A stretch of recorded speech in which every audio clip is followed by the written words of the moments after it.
As we all know, we are living in the modern age or in the modern era, wherein we've seen a lot of improvements and development in all aspects of life. And some of these improvements are in the field of wisdom, wealth, individual freedom, and political maturity. And why is that? Kasi kung papansinin natin, yung bawat tao ngayon is actually more knowledgeable than ever. We have gained a lot of information and knowledge from our past history and of course theories ng mga researchers. Along with that, mas mayaman na yung mga bansa because more and more countries are continuously developing and our economy are still rising. Aside from that, we have now an individual freedom. Of course, not all of us, but most of us have an individual freedom kasi we have the ability to express our own ideas in different issues or opinions, as well as we can now decide on our own. So, with that, even our political system have changed a lot. So, marami ng mga laws na bago, maraming na-revise, meron din mga natanggal and napalitan. With these improvements, along with industrialization and urbanization, our society assumes that the ethnic groups or ethnic differences or yung pagkakaiba-iba ng bawat ethnic groups will gradually reduce or mababawasan because of our connection and exposure to one another. Kasi 'di ba mas nakakasalamuhan na natin yung bawat mga tao with different backgrounds or cultural other cultures.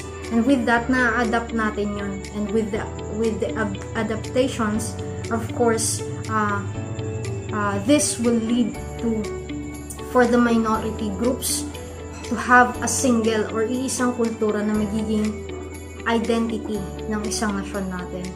The other side, dahil sa pagguho or pagkawala ng old centralized political system natin, as well as with the pagsik ng bawat countries to be in a market economy, this led to different negative effects in our society like inflation, mass unemployment, shortage of goods, growing disparities in income, as well as declining living standards, and of course the increase of organized crime.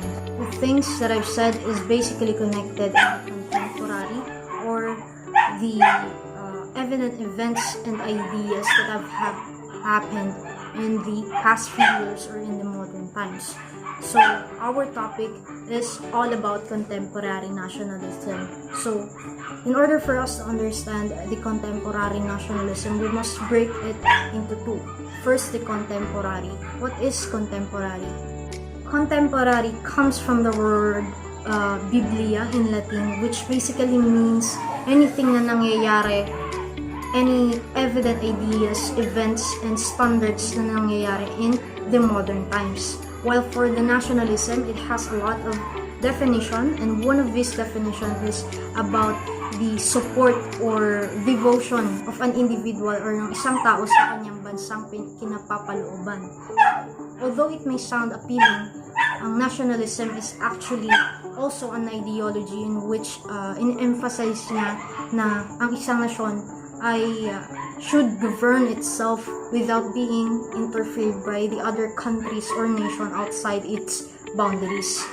Aside from that, nationalism has a perspective na superior ang isang nasyon sa iba pa. So that is the reason why nationalism have a bad connotation.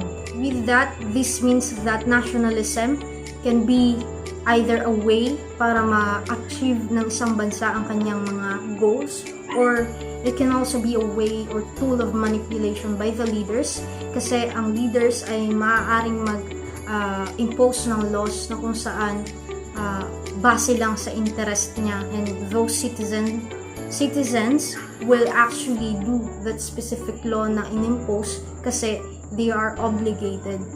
And pag pinagsama natin ang contemporary at nationalism, it simply means ito yung any form of nationalism na nangyayari ngayon sa panahon ngayon. Era of contemporary nationalism, I know some of us, or actually most of us, have an idea about the USSR or the Soviet Union, as well as with the European Union, which is ito yung samahan ng mga bansa at ng kanilang mga lakas. So this union, yung mga pagsasama-sama na to, is become a basis or guide natin sa pagkakaintindi natin sa na kung saan or kung ano ba yung nationalism in this modern time. Migration or yung pagsasama-sama ng mga bansa, as well as yung pagbuho nga ng all centralized political system. This led to the awakening or yung pag-emerge ng mga latent ethnic antagonism. So yung latent ethnic antagonism, ang ibig sabihin lang yan ay yung parang conflict between different ethnicities. So let's move on to the importance of contemporary nationalism. So ano ba yung mga positive effects na nangyari due to nationalism? So there are several positive effects, like national sovereignty and interest became the focus of defending. So dahil nga sa connection ng mga bansa or yung contact nila sa isa't isa, mas nagkaroon sila ng emphasis sa pagprotekta ng bawat kalayaan nila sa isa't isa. Or rivalry of peace and development change into various fields of competition. So dahil nga sa, di ba dati, ang bawat kings and emperors ay nananakop ng mga bansa in order to have more power. Dahil sa nationalism, mas nag-iba yun. Yung labanan ng lakas, nag-transition sa pagde-develop and pag-seek ng peace through economical assets or sa markets and businesses. From that, mas marami na tayong mga activities na magagawa sa ibang bansa with us being affectionate with that specific place, like work, yan, sports and tourism. So most of us gustong pumunta sa ibang bansa kasi interesado tayo sa bansa na yun. Well, for the interconnection of different countries, hindi lang sa economy but also with different aspects, nagkaroon sila ng mga common rules na sinusunod, which makes it mas nagkaroon ng peace and ordinance sa bawat bansa kasi meron ng limitations and boundaries with each other. The world entered to economic globalization. So basically, ayun nga sa mga sinabi ko, we've developed a lot in our economy, in our system, and mas nag-i-improve pa tayo and mas naging interconnected yung bawat mga bansa sa isa't isa. Let's move on to the paradoxes of contemporary nationalism. So kapag sinabi nating paradoxes, it basically means mga conflicts or conflicting ideas behind the contemporary nationalism. First off, yung emergence of secular state.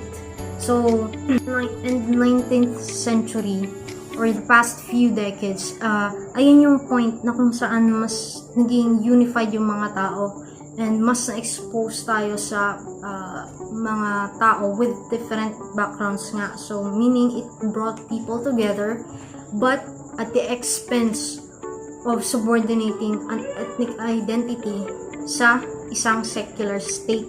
Pag sinabi natin secular, parang hindi siya religious or basically neutral siya pagdating sa church and sa state. And along with the industrialization niya, this resulted to the paglipat ng dating union of church and state to nation and state. Is that nationalism is often referred the same as patriotism. So bakit siya naging paradox or conflict sa isa't isa? Kasi ang nationalism and patriotism is actually a different ideology. So magkaiba sila. Meron silang pinagkaparehas. They are the same na kung saan parehas silang support sa isang bansa. But yung nationalism, nagkaroon siya ng bad connotation kasi nga parang ine-emphasize niya na ayaw niyang ma-interfere or mapakailaman ng ibang bansa, as well as superior sila sa iba pang nasyon. While yung patriotism naman, ito yung love and devotion sa isang bansa dahil interest ng isang nasyon yun mismo. So, ang Tagalog sa madaling salita, kapag nationalism, makabansa, parang obligasyon. While sa patriotism, makabayan, in a way na pagsuporta siya sa sarili mo ring interest.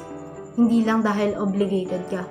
Also created a new nation kung saan hindi na nagbibigay ng importance or emphasis sa mga needs ng iba pang nation. Kasi nga yung sinasabi kong ideology na superior sila at susuportahan nila yung sarili ng nasyon, parang naging somehow selfish. Mas gusto nilang umusbong yung sarili nila at suportahan yung sarili nilang nasyon, and hindi nila gustong tulungan yung iba pang mga nations. It can become counterproductive. So basically, pwede lang mag-backfire yung goals ng nationalism, kasi nga sabi ko, ang nationalism can be a way to achieve one's goal or maging way of manipulation. And lastly, the ideology enabled nation to seek for self-determination and political statehood. Conflicting issues na maaaring mabuo with the nationalism. Naging way to para ma-enlighten yung mga tao to seek for self-determination, yung sariling pagdidesisyon, na kung saan sarili nilang interest yon. So, gagawa sila ng mga bagay, susuportahan nila yung country nila with their own interest, hindi lang dahil obligated sila or kailangan nilang gawin mismo kasi inuutos ng nakatataas. Basically, my other parts of the contemporary nationalism will be delineated by Angelo Oca and Gian Faustino.